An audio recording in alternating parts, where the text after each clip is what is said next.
Hello and welcome to Global News Today, bringing you exclusive insights and fresh perspectives from leading experts and influential decision makers every weekday here on Al Arabiya News.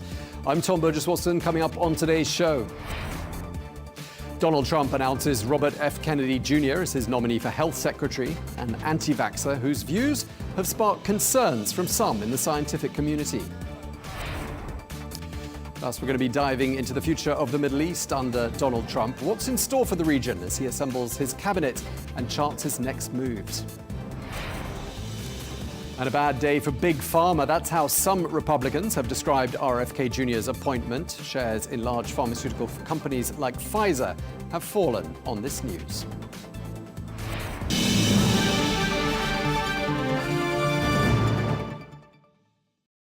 Hello and welcome. The US President-elect Donald Trump has picked Robert F. Kennedy Jr. to lead the Department of Health and Human Services. Well, Kennedy has been accused of spewing controversial claims about vaccines at the height of the COVID-19 crisis and for opposing restrictions imposed during the pandemic. Well, he continues to bear the brunt of his claims, in particular his claim that vaccines are linked to autism. Well, Robert F. Kennedy Jr. ran for president in this year's election as an independent before dropping out in August. He then endorsed Trump in exchange for a role in the Republican administration. Well, as the new lead in Trump's health department, he says, quote, all of his policies are going to be science-based with the best science that's available.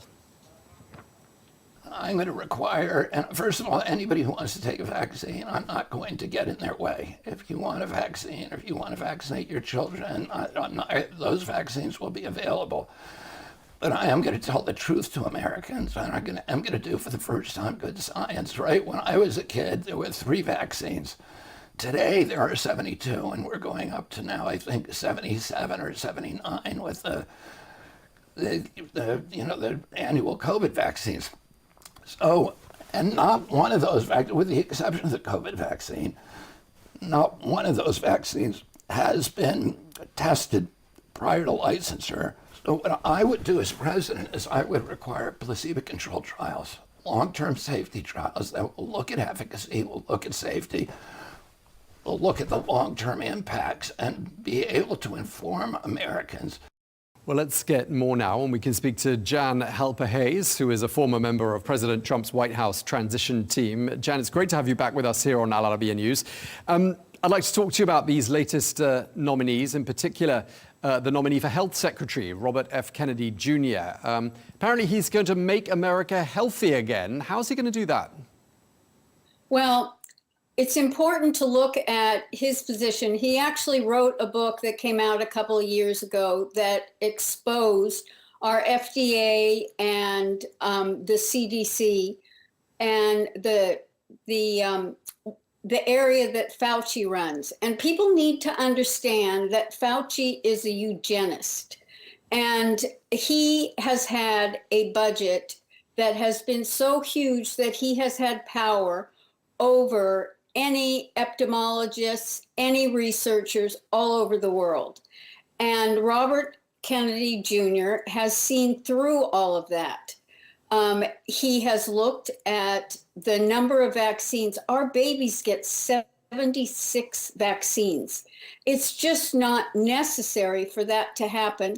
But also, what happens is the pharmaceutical companies are the ones that fund our Federal Drug Administration. So he is going to clean up a lot of the corruption that goes on and focus on our foods that don't have GMO, that don't have the pesticides. It's very exciting. He understands it so incredibly well. There couldn't be anyone better to be that Health and Human Services Secretary. Yeah, but difficult to understand why the scientific community is so up in arms about this. I mean, I've got a list of quotes with regards to this appointment that is extremely long. I couldn't possibly read them all out. The reaction from the Democrats is fairly predictable. They say he's dangerous, unqualified, and unserious. But when it comes to the scientific community, for example, Professor John Joe McFadden at University of Surrey, who says this nomination demonstrates his disregard for science, he's talking about Donald Trump here, in favor of pseudoscience, misinformation, and conspiracy theories. If confirmed, the policies he advocates would be a disaster, particularly for America. I mean, there's so many people to choose from in terms of finding criticism of this appointment. You're still sure he's the right man for the job. Why? Well, it would be good if you got Dr. Mikovits or Dr. Peter McCullough, who can give you the other side of the science. The thing is that it is really the pharmaceutical community that funds all of this and drives the amount of drugs that we take. And yes, there have been scientific studies, and some of it Robert F. Kennedy considers very valid.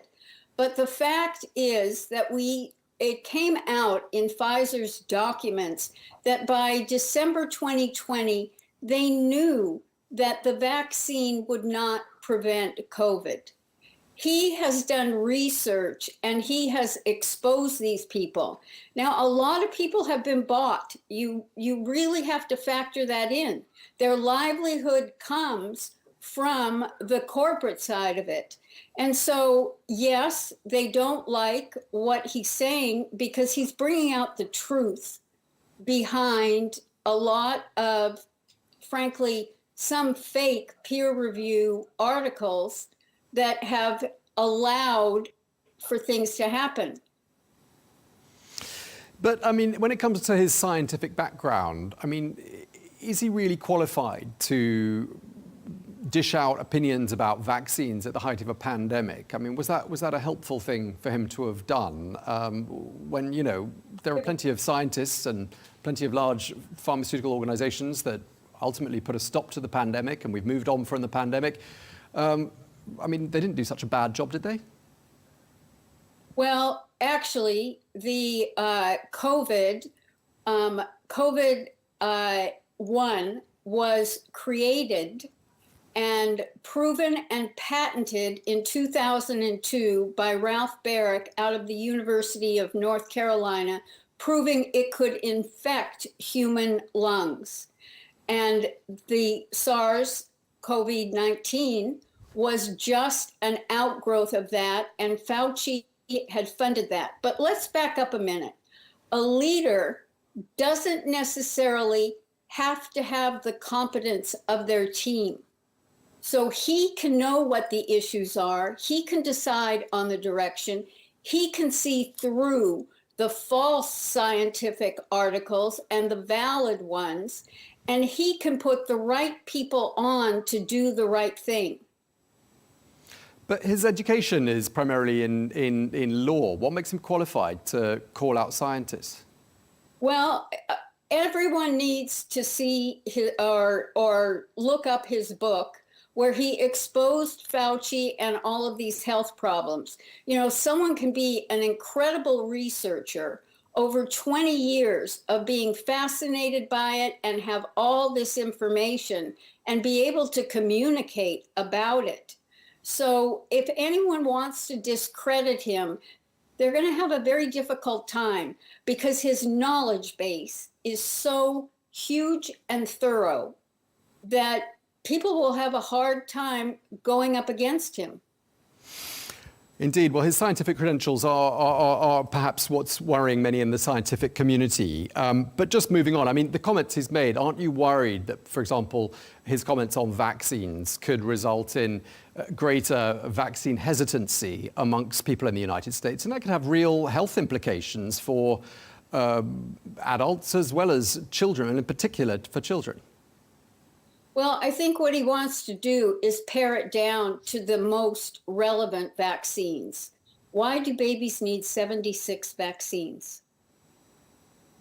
Good question, but that's something that scientists have decided, doctors have decided. It's a relevant question. But why does it have to be RFK Jr. who has the answer? Sorry, it makes money for the pharmaceutical companies. Look, when my kid was in daycare and someone came down with the measles, the pediatrician said, get him there, because if he gets the measles, he will become immune to it. Even Fauci has said that when people got COVID and weren't vaccinated, they became immune. We've gotten so far away from natural remedies of people survived without all of these vaccines. And I don't think that making it a big worry and giving the side to the quote unquote scientific, you need to wait, because this is going to get exposed big time. Okay, well, let's move on to some of the things he might do whilst he's in office. He says he's going to purge the Food and Drug Administration, better known by its acronym, the FDA. Why does that need to happen? Well, let's see.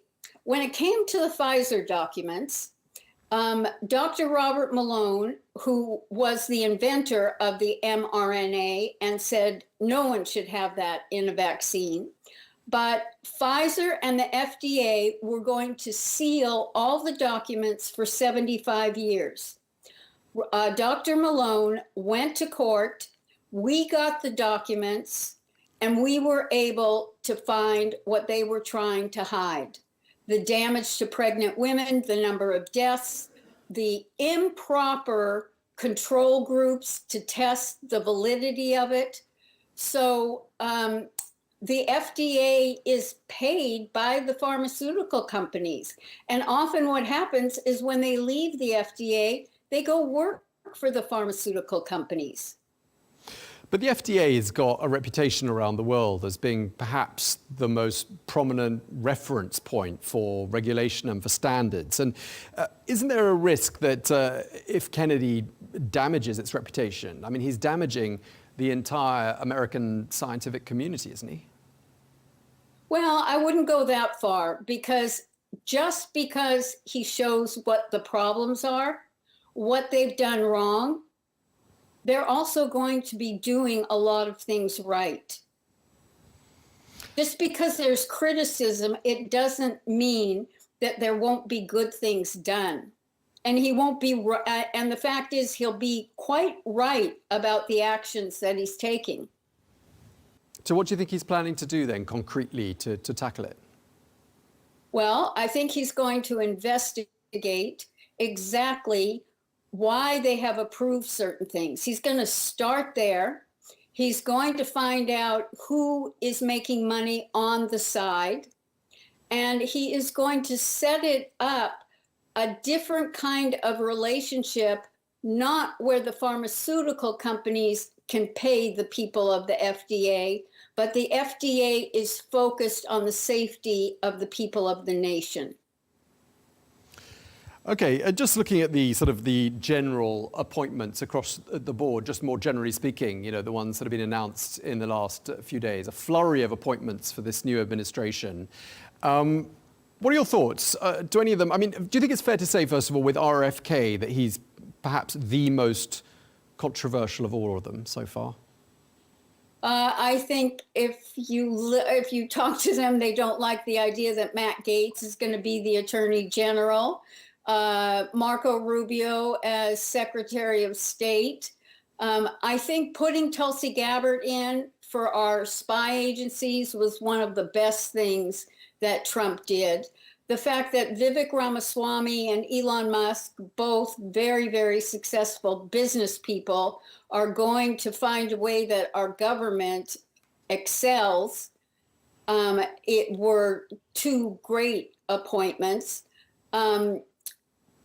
He has asked the lunaticfarmer.com to be an advisor to the agriculture secretary so that we can bring about a better way of raising our food.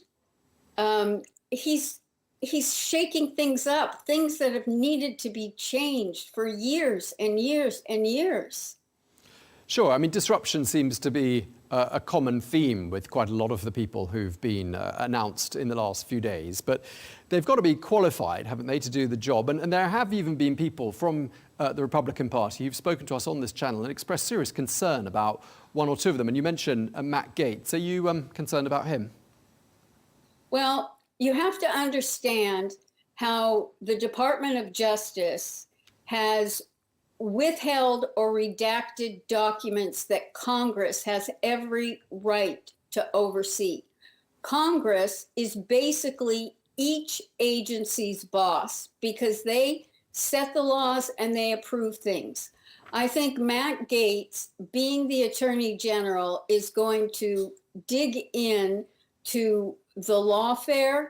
He's going to dig into the relationship with the FBI and the CIA, and he will shake things up. He is a disruptor par excellence, and actually that's what's needed, especially after the lawfare that came out against Donald Trump. Yeah, I mean, what happens next? Because when you've got people like Matt Gaetz and RFK Jr. That not everyone approves of by any stretch of the imagination, supposing they don't get confirmation from the Senate, there's something called a recess appointment, where I gather they can be sort of fast-tracked in or pushed into those positions. Just tell us a bit about how you see things unfolding. Well, I think it's actually, we now have 53 senators. So in all probability, his picks will get confirmed. But using the recess appointments takes all of that out of it and allows people to get and do their job. I'm all for that, so that there are none of these games that go on. Look, there was someone who he wanted to be number 3 at the Department of Defense. And it turned out that 20 years before, the ex-wife had done something. And so the Democrats brought that up and rubbed it in his face. We don't need that kind of petty stuff going on. Well, it happens on both sides of the aisle, doesn't it, when new administrations come in? And the whole point of having these great institutions is that they vet the candidates and make sure they can stand up to scrutiny. Surely that's the whole point. Well, it is the whole point, but when we have both sides, and the Republicans aren't necessarily as petty as the Democrats, they scrutinize, but they tend to scrutinize with more facts and concerns, like when they asked the latest appointment to the Supreme Court, what is a woman? And she couldn't answer it. Well, that was very revealing to the country. So when John Thune, the Senate Majority Leader, says all options are on the table to clear Trump's nominees, just how do you interpret that? What do you think he means by that? Well, I don't know, because Thune doesn't really like Trump. So we might see some jockeying going on. Okay, but just for the record, you're happy with the announcement that RFK is going to be looking after health matters for you and millions of other Americans? Absolutely. And the thing is that people are so quick to judge instead of waiting to see the actions he's going to take. And that is what Trump has put in there. People who will take action and deal with the problems that we've been aware of for decades and find ways to solve them. And that's what people need to be focusing on. Okay, we're going to leave it there. Thank you very much for your time today, Jan Halper Hayes. Thank you very much indeed to you. Thank you.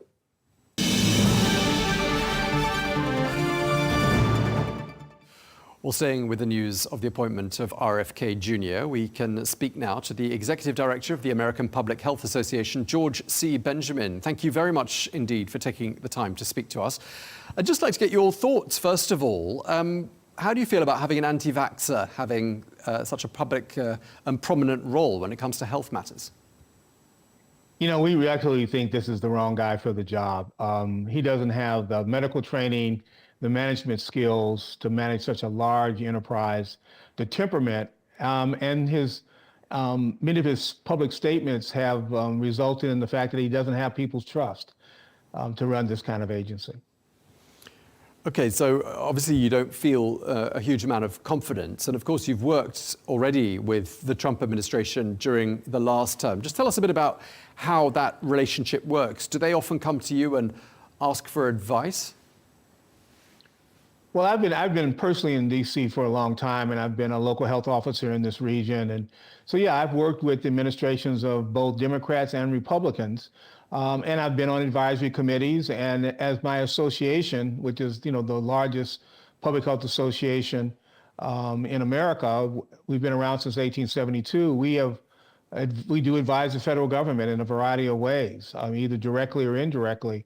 And we've worked with the Trump administration in the past. They've had some extraordinarily competent people to work with. We did have to work with them during COVID because, COVID was a big event like it was everywhere else. And we had things that went real well, but we also had some things that did not go well when people who were not qualified got into the fray. And do you imagine that you, in your capacity as Executive Director of American Public Health, you will have to work closely with RFK Jr.? I'm going to have to work closely with the department. Obviously, the secretary has to decide who he wants to listen to, but I'm certainly going to reach out to him should he be confirmed, just because I've worked with every other secretary and I've known every other secretary, in the department since at least 1990. A lot of shock from the scientific community about RFK being given this role, given in particular his anti-vax stance. But when it comes to business and how he runs the department under his control, I mean, he seems to suggest there's a lot of wastage, there's a lot of corruption, and there's a need for much greater transparency. Do you think he's got a point?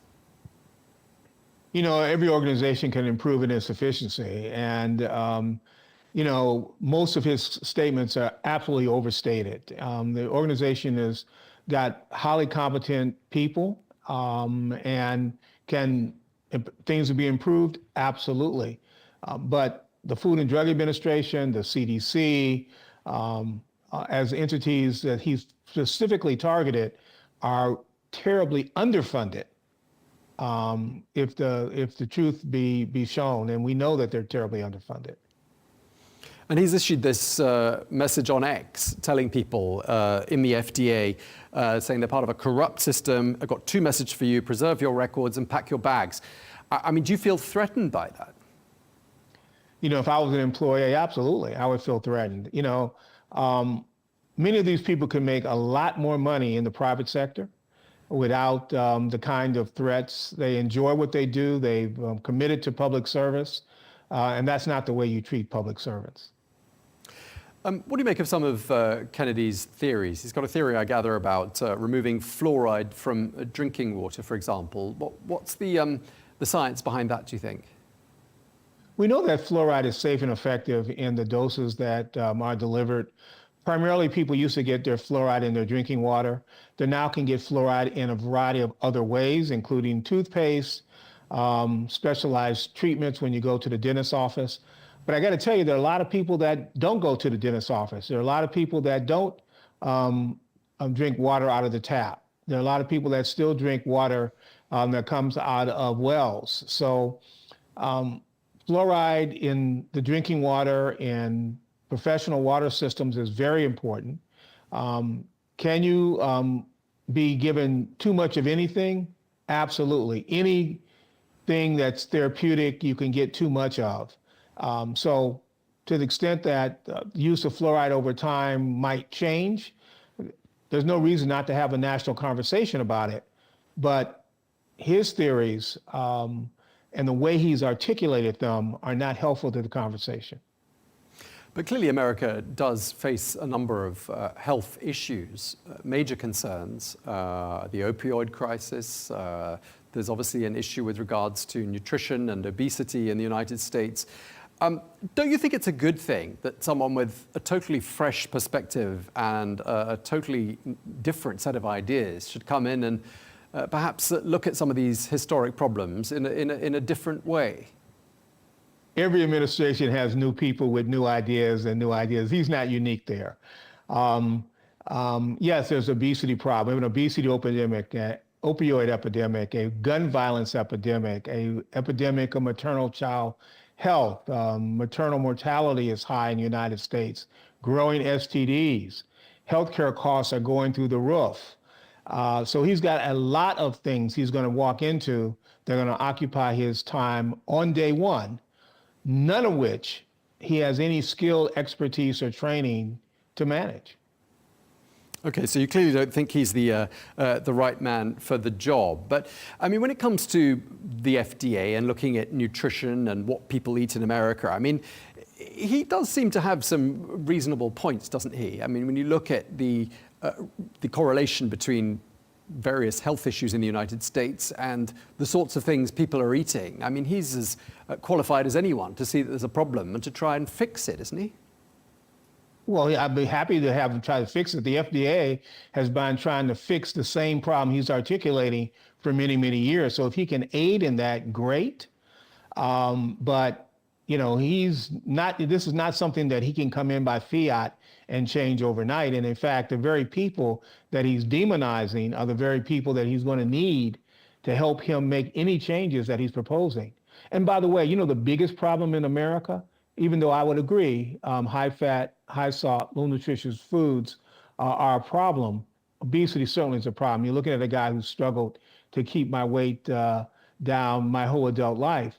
But having said that, the biggest problem we have in America is food insecurity. That's a problem the health department needs to take on with vengeance. He can also make sure that people have in our schools nutritious lunches. And yeah, we need a champion for nutritious lunches in the schools. So if he articulates everybody having access to affordable, safe food, nutritious lunches, and kids are able to get those lunches in school that they need, that they can't get at home, we're all for it and we'll work with him on that.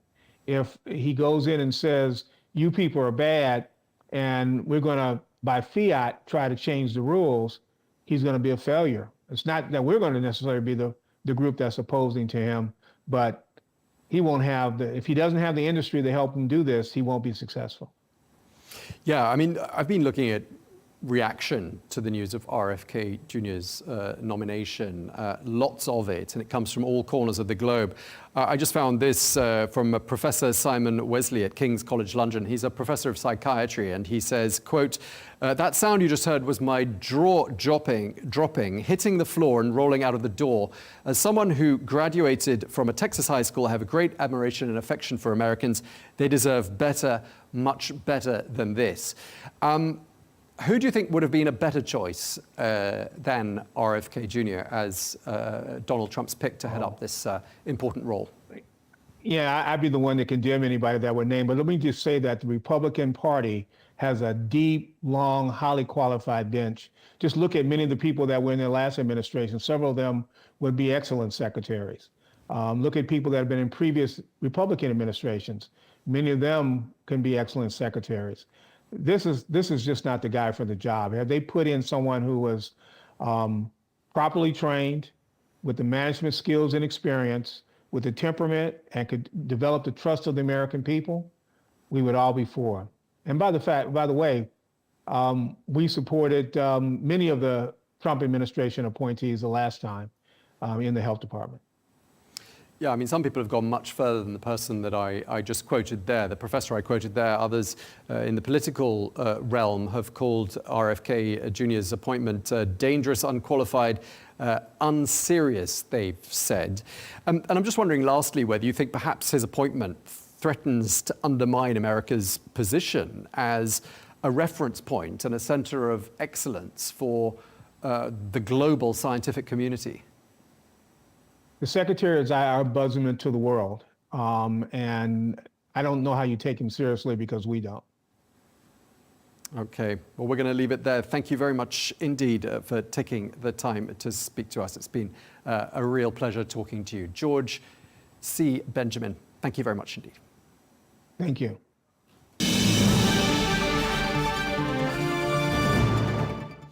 Well, for more, we can cross to Washington now and speak to Reed Galen, who is a former Republican strategist for George W. Bush, John McCain, and Arnold Schwarzenegger. Reed, you're also the host of the Homefront podcast, which focuses on U.S. democracy, as does the Lincoln Project, which you co-founded. Great to have you with us. Now, Donald Trump, president-elect, has announced his nominee for Health Secretary, RFK Jr. I just want to get your opinion. What does this appointment mean for the health of the American people? Well, for the health of the American people, I think it means that there are a lot of diseases that we probably eradicated that are likely to come back. This is as much symbolic as it is operational. The Department of Health and Human Services, which I worked at more than 20 years ago, is an enormous, sprawling organization. It comprises tens of thousands of people, several different buildings in different places. And so I think this is one where if Robert Kennedy Jr. wants to go in and cause trouble, I certainly think he can, but is one where there are so many people buried so deeply into the American democracy that it's going to take him a little while to really start to make the changes I think he thinks he can make. I mean, obviously his appointment is like quite a lot of the other Trump appointments for this next administration. A disruptor, I think, is one of the words that's being used to describe RFK Jr., and that's being used to describe some of the others. I mean, surely there's an argument that a disruptor in a huge department like the one you've just described could actually be quite a good thing. I would say this is that, one of the issues we have, I think, not only in the United States, but in many places that consider themselves to be democratic in nature, is that you have to have a common argument about what we're all looking to do and what we all agree needs to be done. And I think, yeah, you're right. Disruption can be a positive force when it's aimed at being a positive force. Now, I think that Kennedy probably believes that his brand of disruption and chaos will be good for the American people. But it seems to me like most of these picks, they're purely ideological in nature. He has been willing to truck with many conspiracy theories, most of them around vaccines. Most of them are not proven. And so I think the idea now that someone here who has less, first and foremost, no medical training whatsoever, but certainly has a perspective on what he thinks should be the focus of overall health in the United States, I think is a little bit concerning. Again, the concept of disruption in and of itself, I think, could be very healthy. I think in this particular case, this is a place where you have to understand what it does, because it does a lot of things other than just, say, the health department.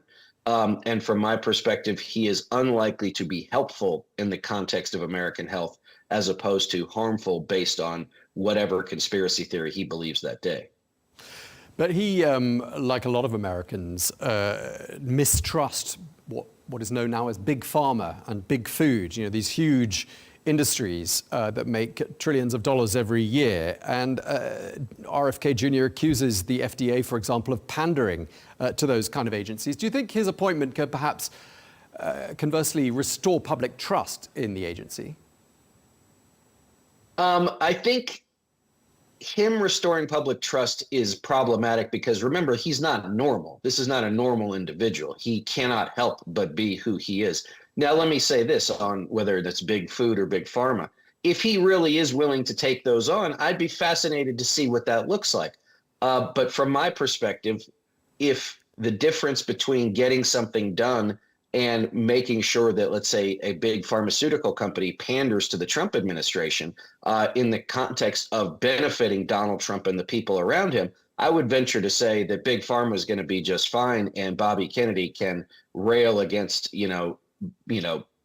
big food, big sugar, all that he wants. I think those are important conversations to have. Unfortunately, I don't think this is the administration that, if it's willing to be paid off, and I use that word intentionally, will do anything, on behalf of, quote unquote, the little guy.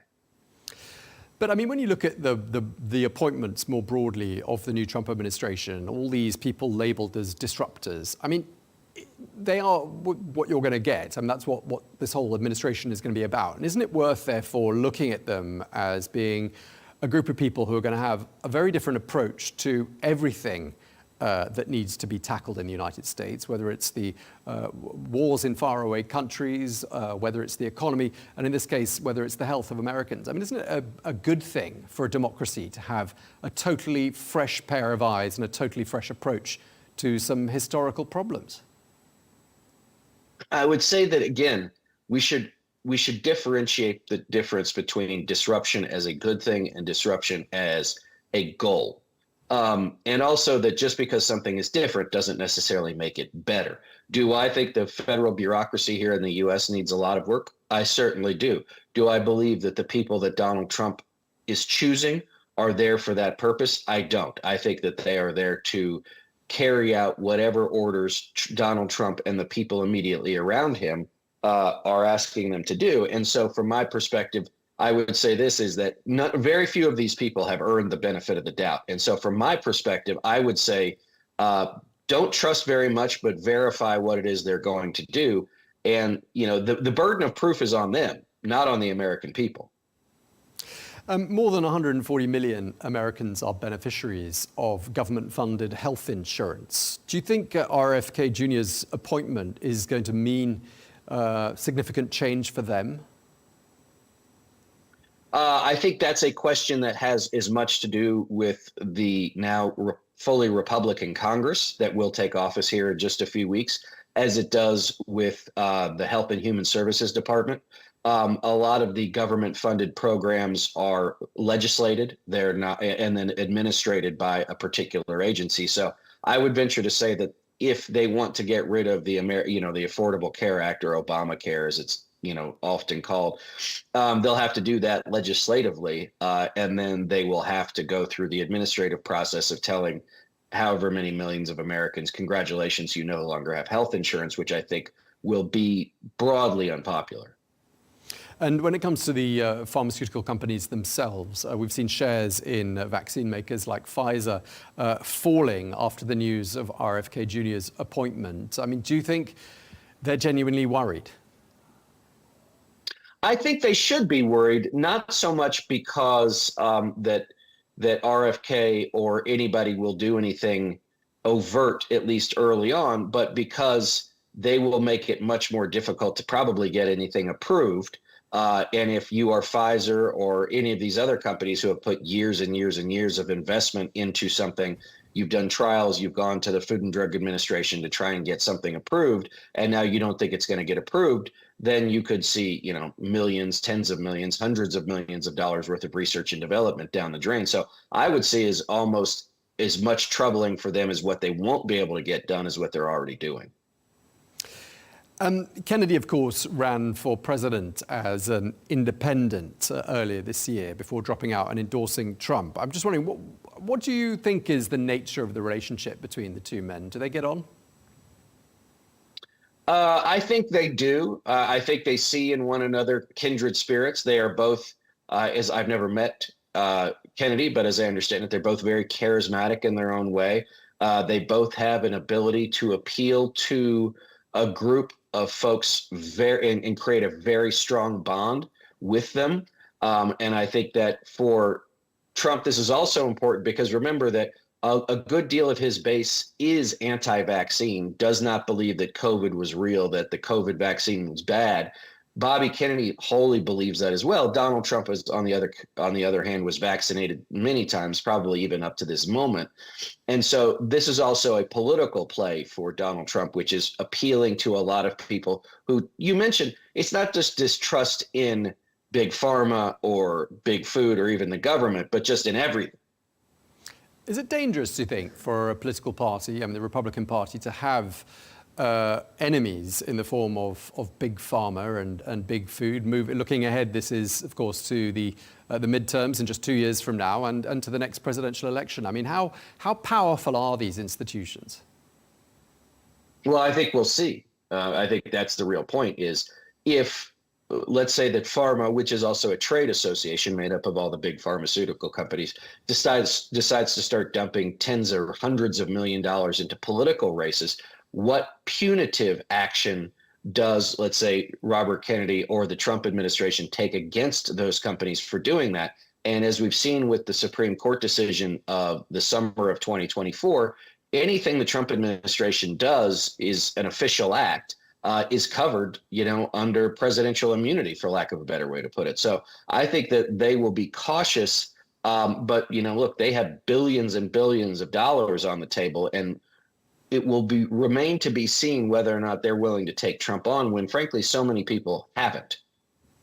I mean, the Department of Health is just one department that's in for a massive shakeup. But when you listen to what RFK said a little while ago, he said to people in the Department of Health, pack your bags and keep records, because, I mean, it sounds to me as though he's threatening to go after them. I mean, there's a slightly recurrent theme here, isn't there, of new people going into all these departments and really shaking things up with some veiled threats, it would appear. I don't even know that they're that veiled. If you tell somebody to pack their bags, I think you've just threatened them, veiled or otherwise. This goes back to the idea of something that they tried to do at the end of the first administration called Schedule F, which is a significant reduction in the federal workforce, a reduction in the bureaucracy here in the United States. This is something they said they're going to do. I don't doubt that to the extent that they can do it, they will do it. Because remember, too, that they're not worried about if there's a particular program officer who has an expertise in something. They're not worried about whether or not that person sits there because they don't care about the program in the first place. It is really about, as you said, a reduction in force and then a replacement with loyalists and ideologues. Yeah, but they're going to run into difficulty here, aren't they? Because, if you start laying off people en masse and then you've got far-reaching programs like the mass deportation of up to 1 million people, and you haven't got the manpower, and they're just not even going to have the time to recruit the manpower to carry some of this, to carry through some of these policies. It sounds like a lot of things aren't very carefully thought through. Does that strike you? Well, I would say this is that the one group of people who you have not heard about being, the force reduction is federal law enforcement, whether or not it's Department of Homeland Security, the Department of Justice, the FBI. Remember, there are many, many federal law enforcement agencies, and they will be utilized for things like mass deportation if that happens, which I hope it does not. But you will also see that if the federal government believes it needs to either employ the National Guard in a given state or deputize state and local law enforcement officers to assist with these things, that's what they'll do. So, the Schedule F, the reduction in bureaucracy, I think will notably not take federal law enforcement to task on its numbers. Okay, and just lastly, I mean, what happens next? I mean, these nominees that's one thing to nominate someone for a position. For them to get through Senate approval is another. Do you think people like RFK and perhaps Matt Gaetz, some of the more controversial nominees, will actually make it through that process and actually be installed? I mean, that remains to be seen. There are several ways that the Trump administration can do this, which is they can make what's called a recess appointment, which is if the Senate decides to go into recess for any number of reasons, let's say President's Day or Easter, then the president can appoint those people while they're gone for basically a year. But again, as we saw in the first administration, we should not assume that they're going to care about any of that. This is also, I think, very importantly, it's a good point you raise, which is this is a purity test. There are going to be 53 Republican senators, each of whom will be expected to approve these people. Now, there's been a couple of United States senators, Lisa Murkowski from Alaska, Susan Collins from Maine, who have already said that they would say no to a Matt Gaetz. But we should assume that now, like the rest of the ethos of the Trump organization, that those people will face enormous political pressure back home. Susan Collins is up for re-election in 2026. And remember that for a lot of MAGA, they would rather see an unloyal Republican lose, right, and have a Democrat than have, someone who's disloyal to the cause sit there and cause trouble. And so I would say this is it remains to be seen. I think that, you've seen some glimmers that the United States Senate wants to maintain its constitutional authority. But I think that they will have to decide which of these people they can suitably, say, no, Mr. President, you can't have that. But it can only be one or two of them. They're not going to be able to say no to everybody. Okay, well, thank you very much indeed. We're going to have to leave it there. Reed Galen, thank you very much for your time today. Thanks.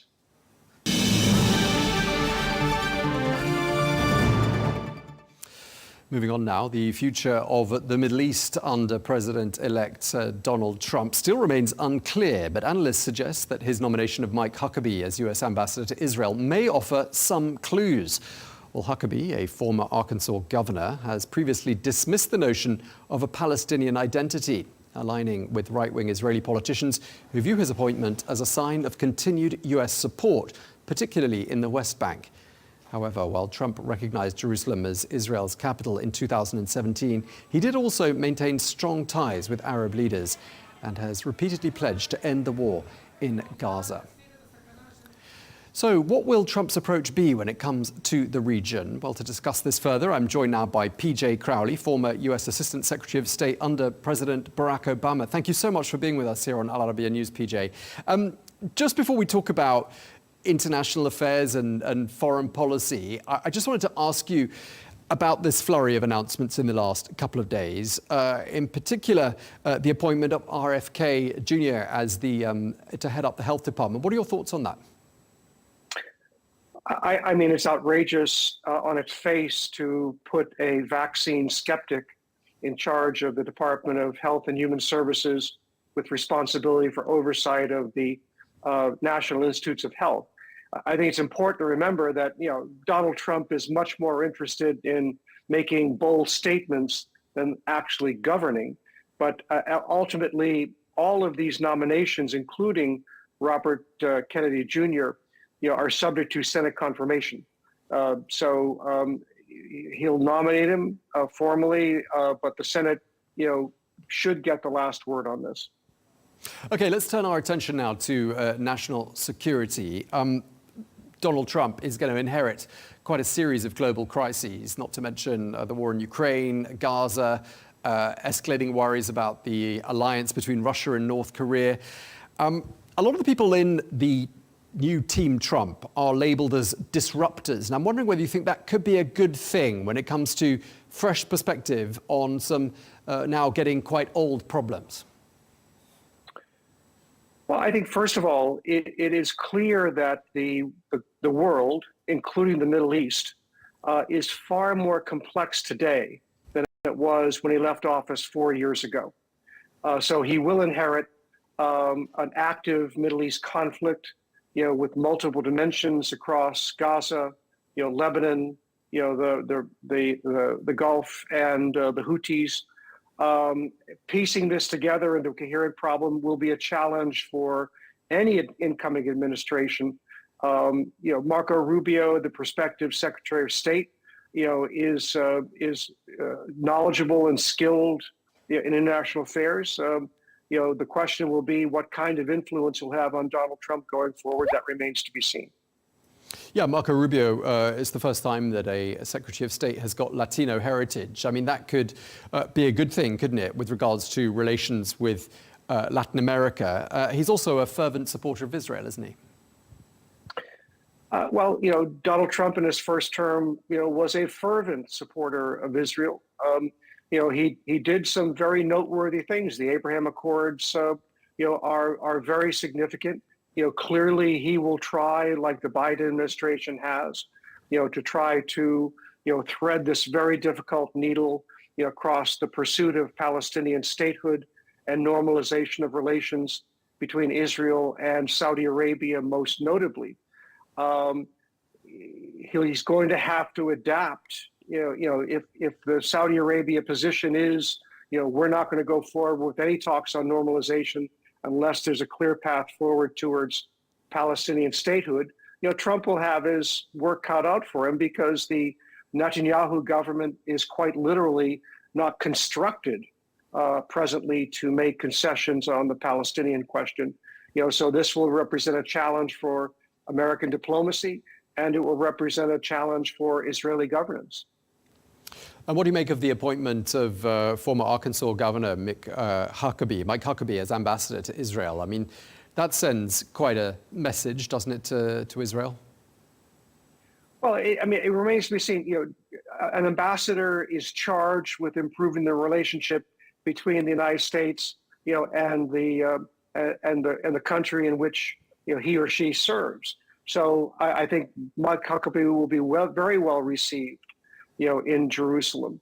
But Donald Trump has appointed a new Middle East envoy. That's not something that the Biden administration did. He's a deal maker, but the challenge will be, is there really at the end of the day, a deal to be made, between the Israelis and the Palestinians? There are clear obstacles on both sides of that equation, and that will be a very significant challenge. But obviously, first and foremost, it's to get a ceasefire in Gaza, and there are some indications that while Benjamin Netanyahu was not willing to do any favors for the Biden administration or the Harris administration, he may well be more flexible, at least in the short term, in reaching a ceasefire, in Gaza. That will be a very important first step. So you don't rate the chances too highly of this outgoing administration, which has got, roughly 70 days left to run, of striking any deal in Gaza or perhaps in Lebanon either?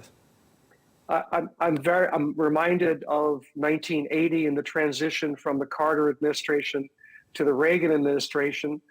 Iran was holding hostages, and chose to wait till the Reagan administration was in place, before releasing them.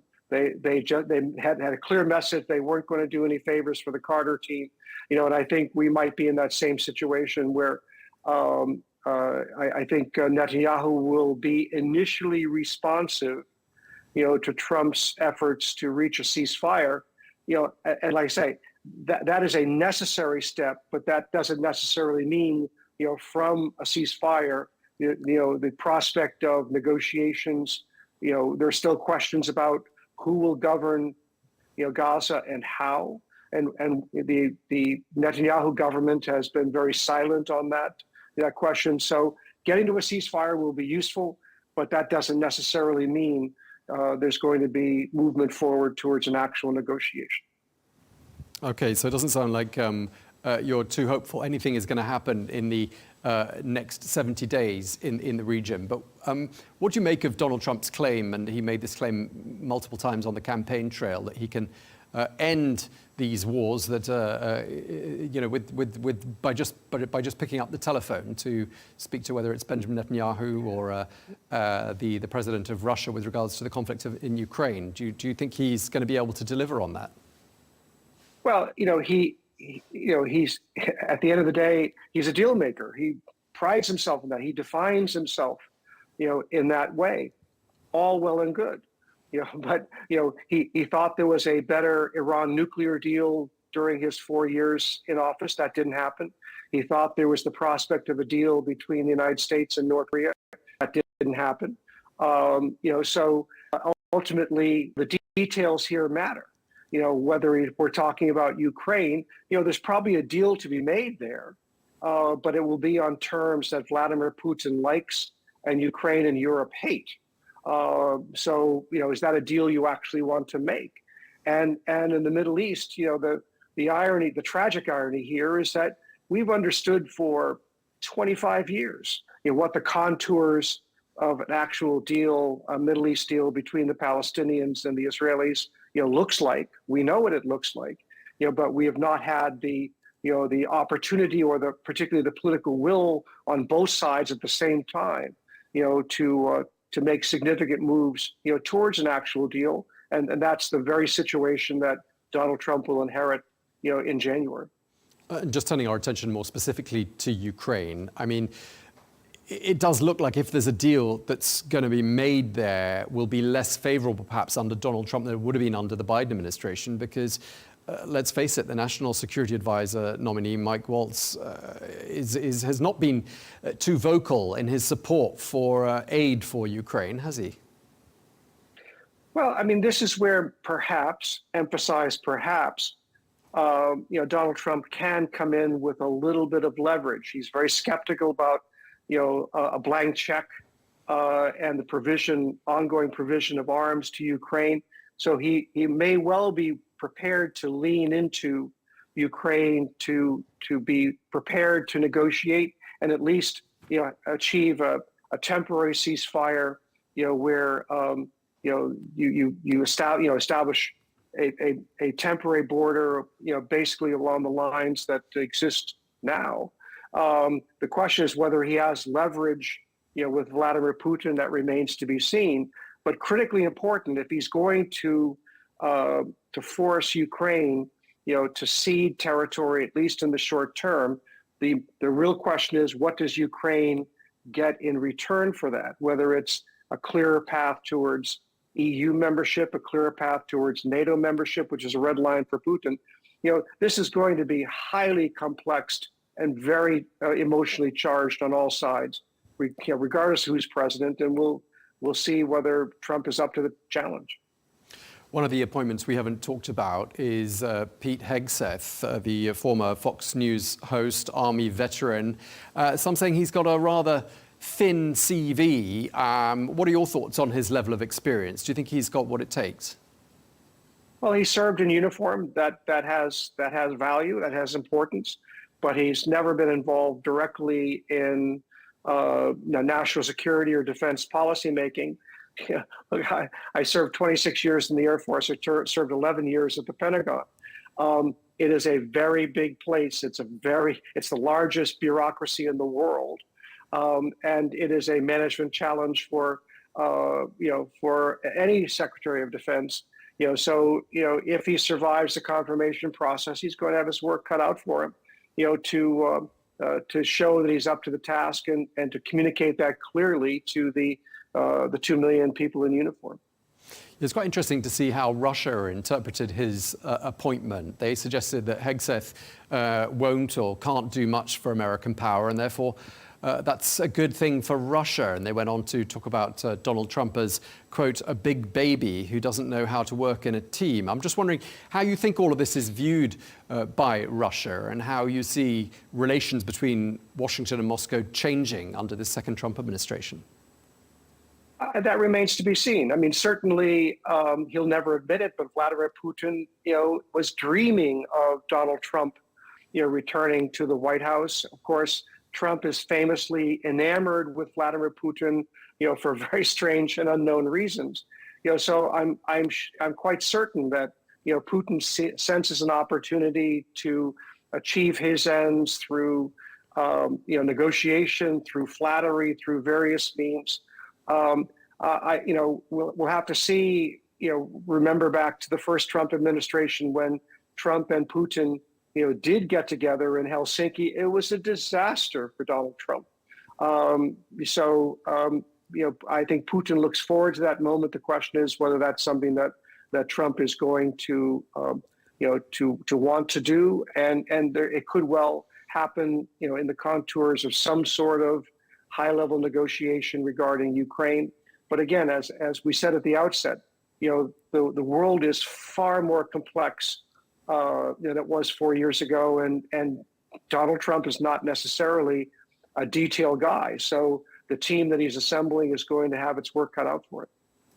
One of the big photo moments of the week was Donald Trump and the outgoing President Joe Biden sitting by the fire in the Oval Office, having what looked like a very cordial conversation. They talked for 2 hours, and there was talk amongst them both of this being a smooth transition. I just wondered what you made of that, watching it, because I'm assuming you've seen some close up, perhaps some from a distance, several transitions over the years. I mean, do you think Biden was right to afford Trump that courtesy and have him round to the White House, given that he didn't have the same thing happen to him? And do you think they managed to find some common ground, in particular, on the issues relating to national security? Well, I think it is the right thing to do. I thought President Biden sent the appropriate signal that he wants the transition to be smooth. It was not something that the Biden team was afforded, 4 years ago. That's history. Now the question is, what will the context of the discussions that go on between the outgoing Biden team and the incoming Trump team? These are important discussions. I've gone through, two of them, one from outside government, one from inside government.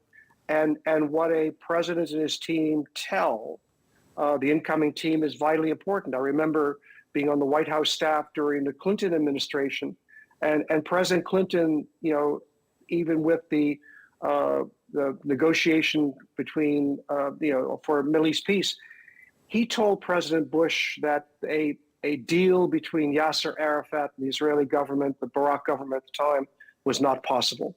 That turned out, I think, to be a serious mistake. And President Bush eventually came back to Middle East negotiations after a hiatus of a couple of years.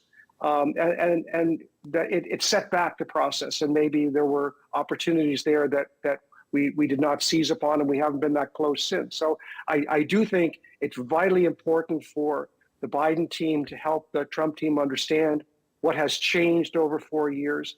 And it's very important for the Trump team to listen and to heed whatever advice they receive. Yeah, and it does look, doesn't it, like the Trump administration, the second one, has learnt some lessons since 2016, not least when you look at the appointments that have been announced, this flurry of appointments that we started talking about at the beginning. I mean, they're ahead of schedule, aren't they, compared to where they were in 2016? And it looks like they're on track to have a team in place for the start of the new administration. Do you think it's fair to say they've learned some lessons and they're better prepared now than they were before? They didn't expect to win in 2016. So in this particular case, there was transition planning that had not occurred 8 years ago. I mean, the real challenge here is will they be listening to the out briefings that the Biden administration provides? These are all people who, in many cases, are well versed in conspiracy theories in terms of RFK Jr. Tabby Gabbard as the director of national intelligence. May or may not be in or out of her depth. So this is a team that is much more comfortable spouting things, than listening to things. So these are not institutionalists. They're probably people who will come in with an agenda, and so this transition is important. But whatever advice they receive, the question is: do they hear it? Do they take it in? And do they incorporate that into their planning? That's what transitions are for. Okay, we'll have to wait and see. But thank you very much for taking the time to speak to us. PJ Crowley, thank you very much indeed. You're welcome, Tom.